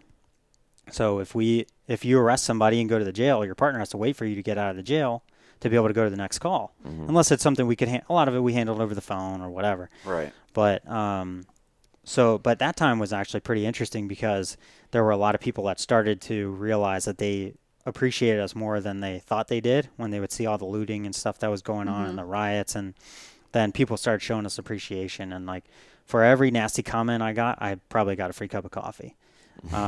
People were really good about that. Like at the time I was working off-duty details at Disney, and people would come up and like give us gift cards, buy us Starbucks or whatever the case was, and be really thankful. Or we'd be in line for Chick-fil-A and the people in front of us would buy it, and which was really nice because at that time we did not feel appreciated for the most part. Yeah. We're going and protecting these protests from people that hated us, and were. Yeah, so you were part of all that stuff there. Yeah. The protesting and everything frame. that was going on that time frame. Mm-hmm. Yeah, that was it was a wild time to be in policing because I can't it was even just imagine. it was. I think we were starting to make good movements in certain directions as far as like police reform, or maybe reform isn't even the right word, just so much as improvement, because like as times change, tactics and techniques need to change too. And we were making, as policing in general, we're making good progress, and then all of that got halted because of one person's actions. Right. Which were horrific, just by my opinion. That person did a completely wrong thing. But basically, a lot of departments threw the baby out with the bathwater, in my opinion, where we kind of got all policing in general got put on the hot seat of, we were scared to clock in. I mean, realistically, like it was a scary time to be in law enforcement. We didn't want to go out and do anything because we didn't feel like the department had our backs. It seemed like and I can't speak for every department, obviously, but it seemed like the department I was at wanted to be able to hand somebody over, to be sacrificed, basically, of like, wow, that's crazy. See, we caught this person. And don't get me wrong, there are people out there there are bad police officers, just like there's bad lawyers and doctors and accountants and everything else. And those people need to be held accountable. But there were times where they would be out for blood for the wrong reasons and for the wrong things, and just to be able to say that they could, and just to be able to put a stop to things, and just to say like, hey, look, we caught one of our officers and now we're punishing him or we're firing him or whatever the case was. So we were scared to be at work, because we didn't know. We're definitely scared to get into a use of force situation because we don't know if the department has our back. We don't know they're if the not law back. has our You got back. people with their cell phones out videotaping everything, trying to catch somebody doing something wrong. Right. Absolutely. And then everyone was just put on. There was just so much pressure at the time. And it was just, it was wild. I mean, like going back to the protests, I mean, we got mandated to work these protests for people to tell us that they hated us. I mean, literally we were standing blocking traffic so these people could march, which is their First Amendment protected right. Big supporter of it. If you want to march to whatever the purpose is, I don't care. Pre-plan it, get an authorization from the city, hire the police to come out and do security. That's part of what we're there for, But we're supposed to protect everybody no matter who they are or what their beliefs are.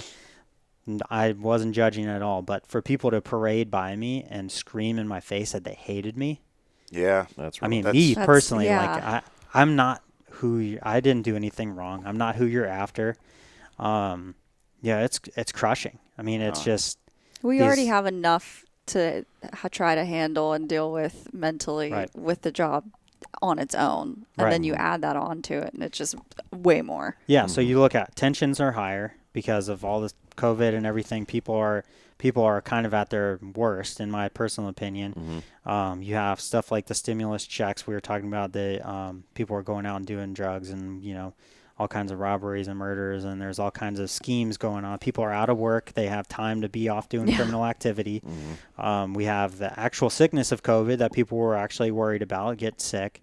And we have all the staffing shortages. Yeah. I mean, we were getting so overworked, and we were getting beat down every day. And then we were getting told by the media that we're, useless, and getting told by people in the streets that we're useless, and people screaming at us and having to worry about, watch your back extra, that somebody's not going to come up and shoot you.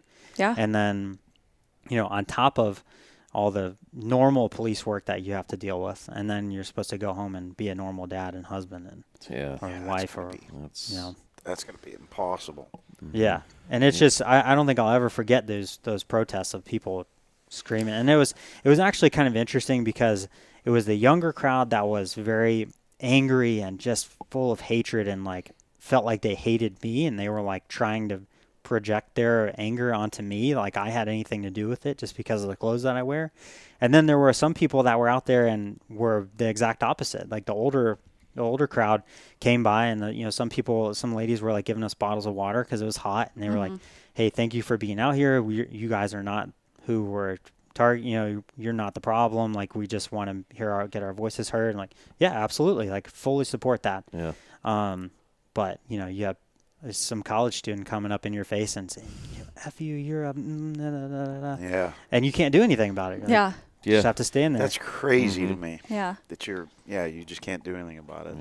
Yeah. And it just hurt, It was just like a career that I had so much pride in and loved and was passionate about, and like it's just hurtful that people were just putting this on you. Right. And how I could imagine. do you not take it personally? Like Yeah. even though it has it's not you, but you're the one dealing with it. Right. And then you're dealing with this like emotional struggle too of like, well, we're supposed to be the thin blue line, right? Like we're all together, all of us are one team, one fight. Well, there's some bad guys doing bad stuff, and like, well, part of me wants to support them and hope that they did the right thing, and like the news is wrong, but maybe the news is right. There are bad people that do bad things in every line of work. And so there's this internal struggle, and then seeing police departments in other parts of the country that are just taking it even worse than we were.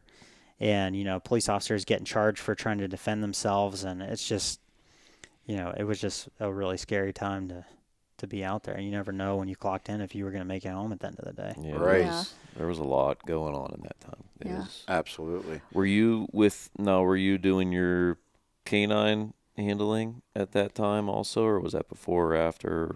So that time? Yeah, I was around that time. So I did. I was never a full-time handler, but I Okay. did a cross-training program. That's we right, called it, sorry. where while I was on patrol, we were allowed, I think it was 2 days a month, we were allowed to go train with another program. So a lot of guys would go to one of the detective squads, like homicide or economic crimes or whatever, and basically work with them for a day and learn their job, so that when one of those openings came up, they would have experience to talk to.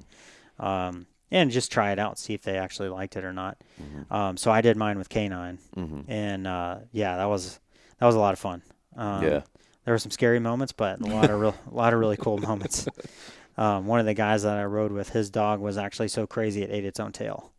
So Whoa. Yeah. I'm kind of exaggerating a little bit, but like the situation was he would pace, and he was in his kennel, and his tail rubbed against the fence on the front of the kennel so many times that it got raw, and then he just chewed it off because he got tired. We had so that's so working with the military, working dogs, that's what they just paced all day long. And we had one, I remember, exact same thing, and we would wrap his tail and try to figure out every single way to try to keep him from being able to get at his bandage. We tried different cones and everything. We eventually had to take a bucket from Lowe's and cut a hole in it and put it around his head, because the only thing he couldn't get off was that 5-gallon bucket. That was the only way to keep him from getting at his tail.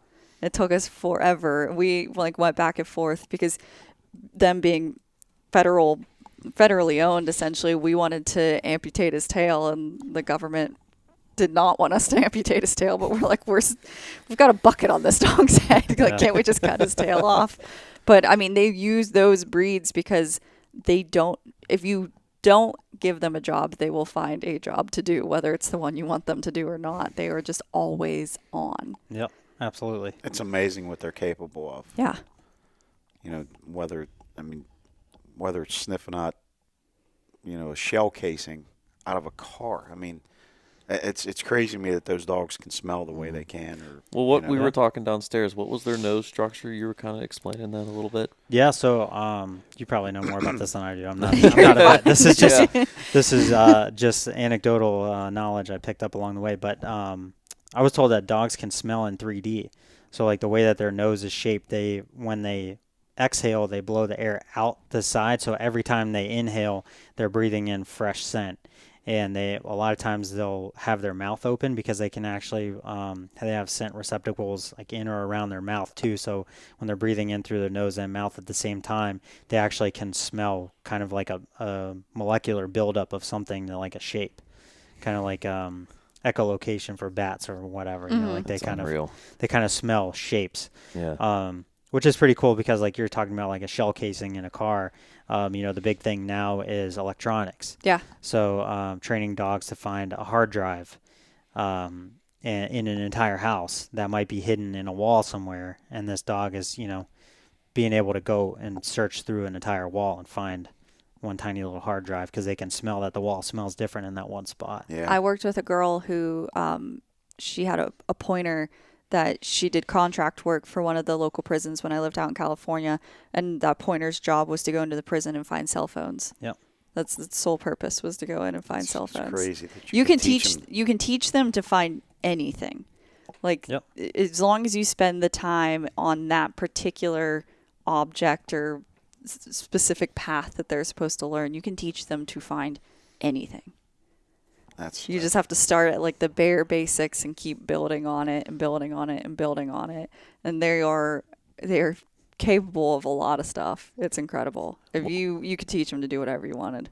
Yeah. Well, like I said, putting that bite suit on, that was pretty cool. To do that. And it's just amazing how strong they are. Mm-hmm. Listen. If I was a criminal, knowing what I know about putting that bite suit on and a dog's coming at me, I'm not running. I'm not moving. He's going to kill you. He's going to get a hold of you. If he might, I shouldn't say he's going to kill you, but he's going to catch you and he's going to hurt you. Yeah. So he's going to love every second. If you're out there and you're thinking about doing something wrong, don't. Yeah. If Four-legged they meat will missile. get you. Well, especially like you think about, because I did a lot of bite work too, and I was in the suit, and the pressure that you feel from their bite with that thick, you're out there looking like the Michelin Man. You can't even bend your arms. Yeah, the suit because is like 2 inches thick. They're super thick, and that pressure that you feel while they're whipping you around and biting on you, like imagine that without that suit. Oh, no. I watched a dog bite a guy's ear off one time. Mm-hmm. So it was a robbery at Walmart. This guy tried to steal a Bluetooth speaker with a knife. And he was super drunk, and we got the call, and asset protection from Walmart said, oh yeah, he ran out the door, he ran out that way. So we're like, okay, cool. So my buddy that I was riding with at the time put the dog on the ground, and he gets on the scent, and we start following it, and there's kind of like a ravine, a little bit drop off at the edge of the parking lot, and it's like wooded down there. And we're kind of standing there like looking around with flashlights. Like the dog is showing interest in this area. We're just going to see if we can see the dude. And all of a sudden I see the dog come up off all 4 feet and dive head first into a bush. And the handler's like, what in the heck is he doing? And he grabs the leash. He's like, dude, get out of the bush, get out of the bush. And the dog backs up and he has a guy by the head. And he's dragging this dude uphill by the head. And we're like, holy crap, the dog has a person. So that dude he tried to hide from us in the bushes and just went one bush in instead of going all the way into the woods, which probably is good for him because they would have just let the dog go and, catch him. But so grabbed the dude by the head and pulled him out, and when we got him out, his ear was just because they'll grab you, whatever is moving and available. When I was first started doing bite work, they didn't have any pants that would fit like a female, so I only ever had the top on. And they would tell me all the time, they're like, keep your upper body moving, because if your upper body's not moving and you move your leg, the dog's gonna latch on your leg and you don't have the pants on. So they're like, keep your arms moving at all times. Yeah, like the head is not ever the target. Like, just to be clear for the listeners, like you don't intentionally send a dog on the person's head, but that was just a. But if that's what they just don't hide in a bush and make that the first available thing. Right, exactly. Yeah, this guy's head was right there looking at us, and the dog saw him and just that was the said, first "Okay, thing this is my guy," and grabbed him. What was the analogy you used for their scent? What was it, a SeaWorld tank or something? Oh yeah, like yeah. That? And again, I'm not a doctor or a scientist. So, but the analogy I heard was the saltwater tank that Shamu was in at SeaWorld. If there were a drop of chlorine water in that tank, the dog would be able to smell it. That's crazy. Yes. And they say deer can smell better than dogs. Yeah, wild. We were curious about that downstairs when we were talking. We were like, I wonder what the comparison is. I don't know how I've ever killed a deer because I'm terrible about scent control. Yeah. Just caught him on a bad day. Your scent control is only as good as your last fart. Oh, my God. While you were in law enforcement, did you have any run-ins with wildlife? In Florida, we had lots of alligators. Oh, yeah. Actually, my first call I went to in Florida was about people illegally feeding alligators. I was like, well, I guess this is kind of fitting, like, welcome to the Sunshine State. And I'd seen an alligator like probably, I don't know, maybe 3-4 foot in the wild, like one time. And the guy I was with was like, let's go see if we can find the gators that they were feeding.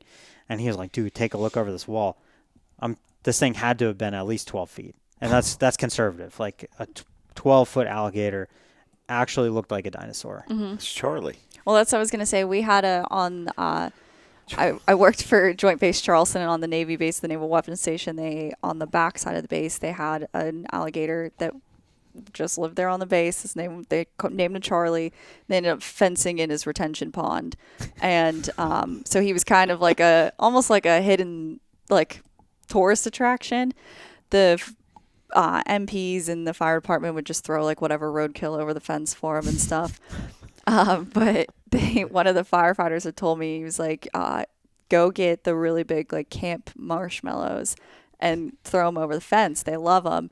So the first time I'm like, all right. So me and my roommate went, and they had told me that they kept trying to put a female out. He was like this huge, like 16. He was massive. Oh, he was huge. They kept trying to put female alligators in with them, and he would eat them. Yeah. And they were like, but he finally took to one, and he had a bunch of babies. So the first time I went, we pull up, and it's like in the back of the base, there's like nothing around it, just this fenced in pond. And as soon as you went up and touched the gate, all these little alligators come running up, like right up to the fence. Oh, wow. And you're throwing the marshmallows over, and they're going after him. And you just see Charlie's massive alligator just in the back, just watching as like all these little, like, I don't know, 4 or 5 foot alligators. Yeah, they were everywhere. I think we counted at one point, there were 14 little alligators in there, and then the mom and Charlie. Wow. And so when they would come to visit, I would tell them, like, we're going to go see Charlie and feed him marshmallows. And we went all the time. Oh, yeah, we looked forward to that. That's funny. It was cool. I always wondered, if they still kept all them in there.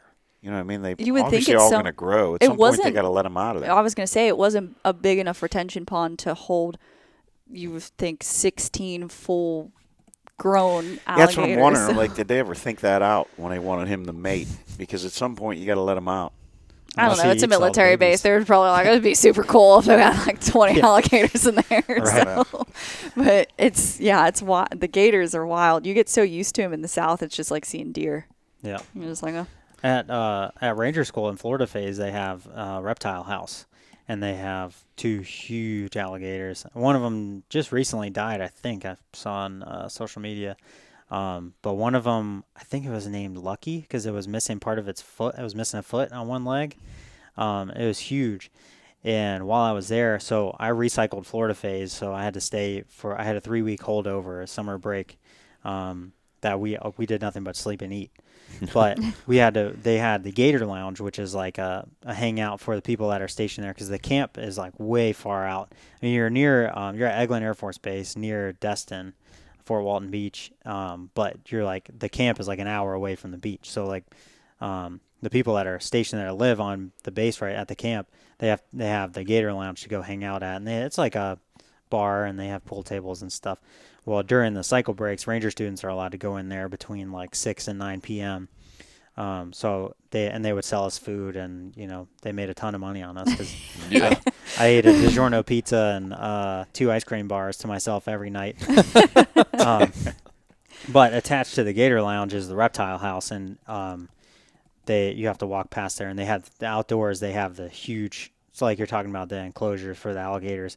You can always tell when there's a new ranger instructor that gets there because his job is to mow the grass inside the alligator enclosure. Man. With Charlie, there's a video on YouTube, and it's the guy that was in charge of mowing it, and Charlie comes flying up out of the water one time, and I'm like, there is no way Yep. I'd go in there. So there's always 2 of them in there, and one of them. So the ranger instructors always have a stick, a walking staff that they they like carve them up and whatever. That's like their stick that they carry around for the whole time they're there. And so one of them will be in there with his stick, and the other one will be mowing the lawn. And the whole point is that when one of the alligators comes up, he pokes him in the nose with the stick to try to get him to go back down. While like No watching chance another I'm- guy's back. Trusting a stick. I tell you what, you better have a lot of trust in the guy that you're working with. Yeah. Yeah. Maybe it's an exercise on purpose. Maybe, Team building. Yeah. Team building exercise. That's one hell of a team building exercise. They had No fist fighting in the parking lot. You two just go over with the alligators for a while and get comfortable with each other. So ironically enough, they had a rat infestation in the reptile house when I was there. So they had the attic of the reptile house was where they kept all the mulch for all the beds. So they would travel around and like show the snakes. They have like pretty much one of every kind of snake that you could find in Florida. And so if you find a snake in Florida phase, you're supposed to tell the instructor so they can if it's one they need, they can capture it for the It's like a Pokemon. Yeah, got to catch them all, right? And some of them are like super docile, and like my favorite was the coach whip. They're a non-venomous snake, but they get huge. They get like 12 feet long. Wow. I'm out. Like, nope. I was gonna say you're gone. They're kind of like two-tone. But they look like a Indiana Jones bullwhip, which is how they got the name. Yeah. But they're super docile. I mean, you could pick them up and play with them. They're like pets. Even out in the wild, like we would be out even around the barracks. There would be coach whips just like hanging out, and we'd just play with them. And It's the nope rope. A nope rope. Yeah. But so they had a rat infestation while I was there, and they had all of us. We had just gotten recycled from Florida Phase, so it's like the saddest you ever thought you'd be in your life because you thought you were going to go home, and then they tell you didn't pass, you got to do it again. Oh, and you have to wait 3 weeks before your class date starts up again.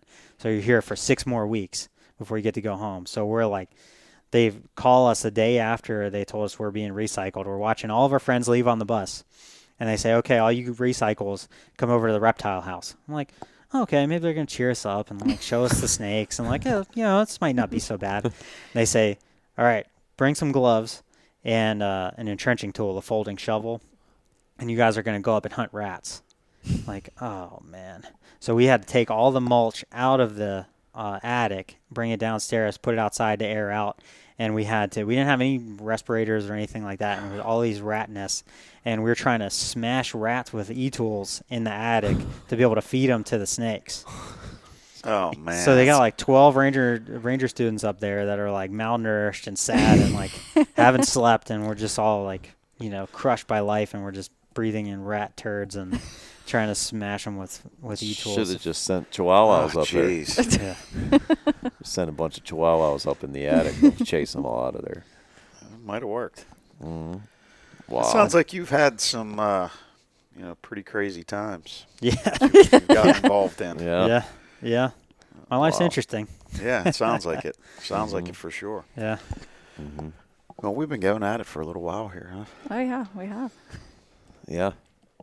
It's a nice rabbit hole to fall down into with law Yeah. enforcement, LA stories and stuff like that. Yeah, because a lot of times people don't, all you know is what you see on television or hear on the radio. Right. You don't always know if it's true or if it's not.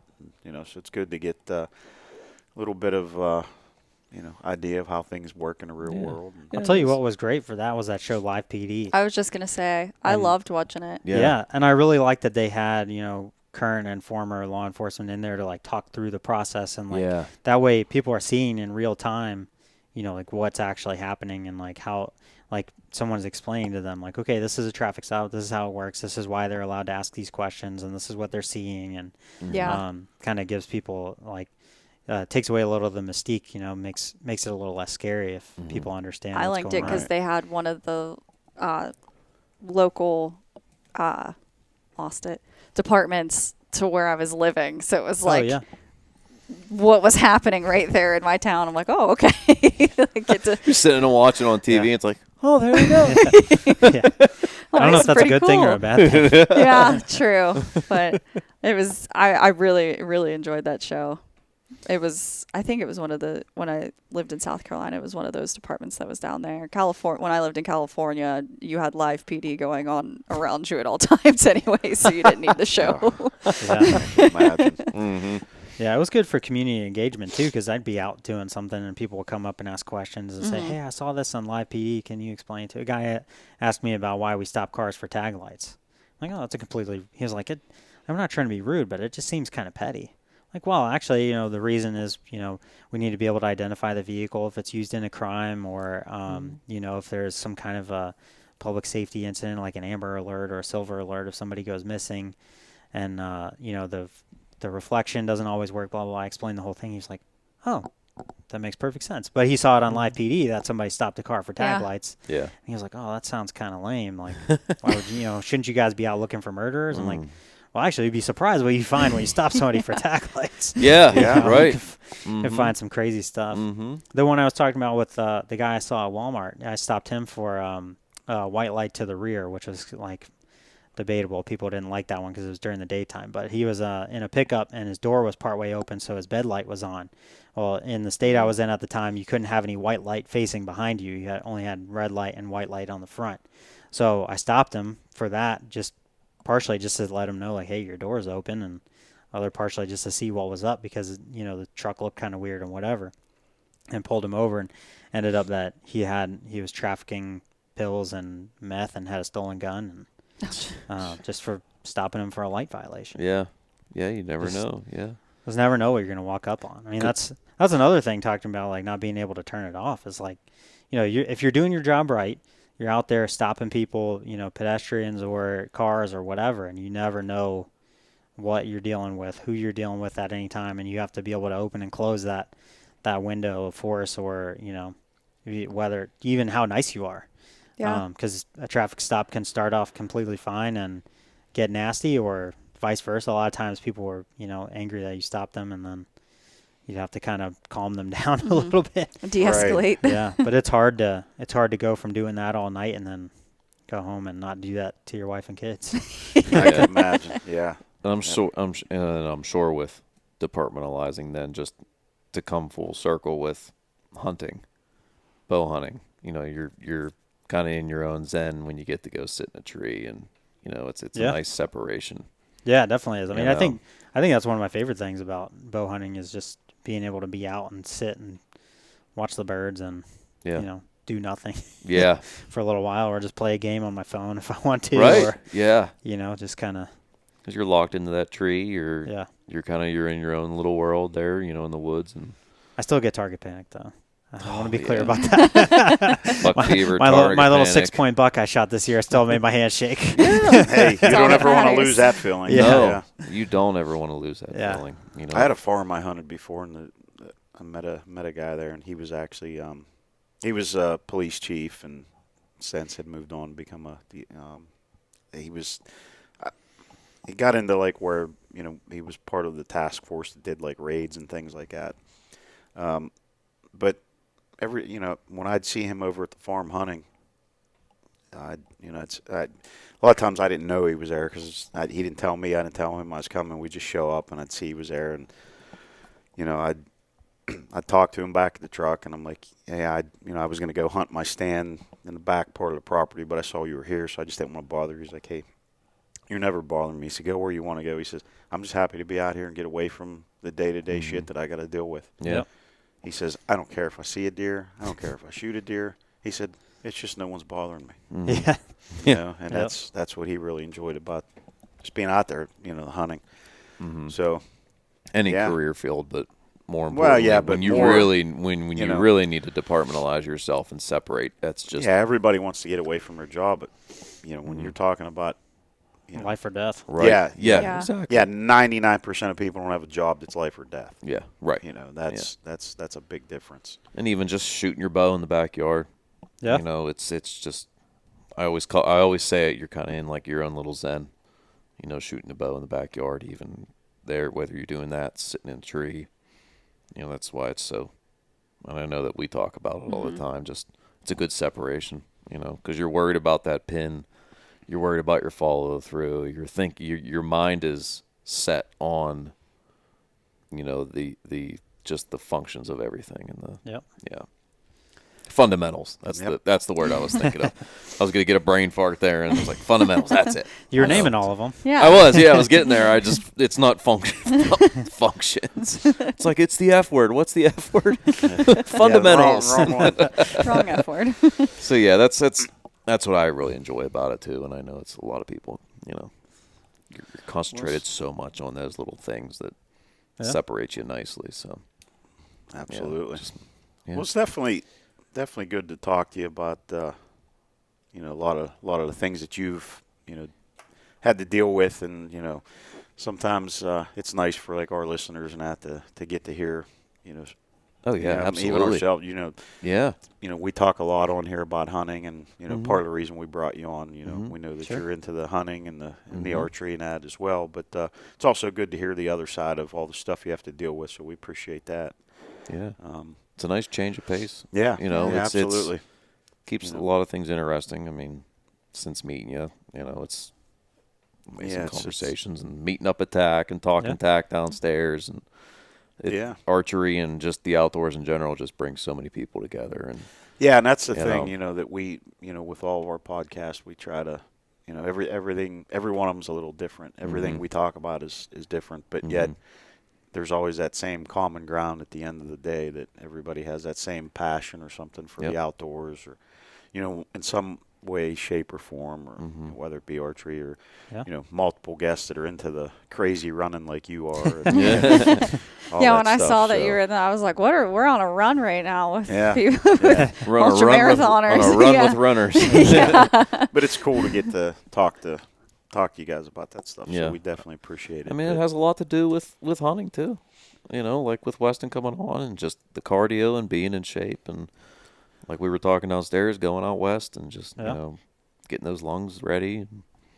So you got any? Speaking of that, you got any hunts lined up or anything for this year? Or Nope. Just just- some whitetail management around this area. Putting some more meat doughs in the freezer. There Yeah. you go. Me too. Nothing for this year other than PA and Ohio. In Ohio. We're That's looking right. forward to Colorado. Yeah, well, you guys are headed to Colorado this year, Mhm. so Yeah. Yeah, we are getting ready for it. Got to get coming up on soon. the cardio. Coming Yeah. soon.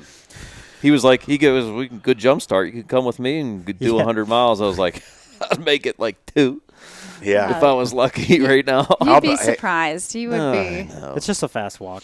Listen, I'll be Yeah. the Yeah. guy on the sideline that'll hand you your drinks. I'll be that guy. I'll wave to You you. just got to make sure he doesn't eat your chicken sandwich before you get there. Yeah, I just might. I just might. Wait, that's my beer, not your water. Oh my. Well, guys, before Wait, we he get didn't out ask of his here, question. I just said before we get out of Just here, leading to it. Ken always likes to ask our guests a certain I always like to question. ask, what is your dream hunt? Oh, that's If you a had good the one. opportunity, limitless. Money's no object. No- Nothing's an no- object. no money Time, object.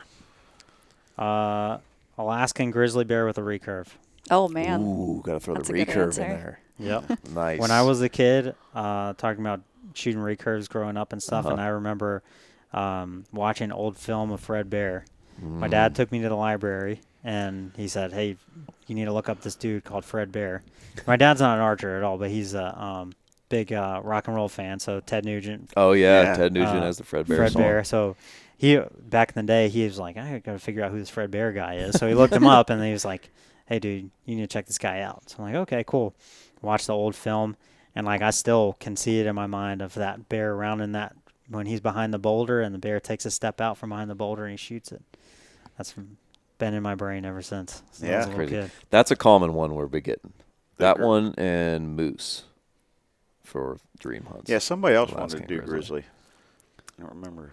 There's a good many. I mean, who wouldn't? I mean, Yeah, I know. That's just, I think Nick Munt You- had, it was maybe grizzly or something. He had like I a, think it might have been His Nick original Munt, yeah. answer was broadside. well, yes, Yeah.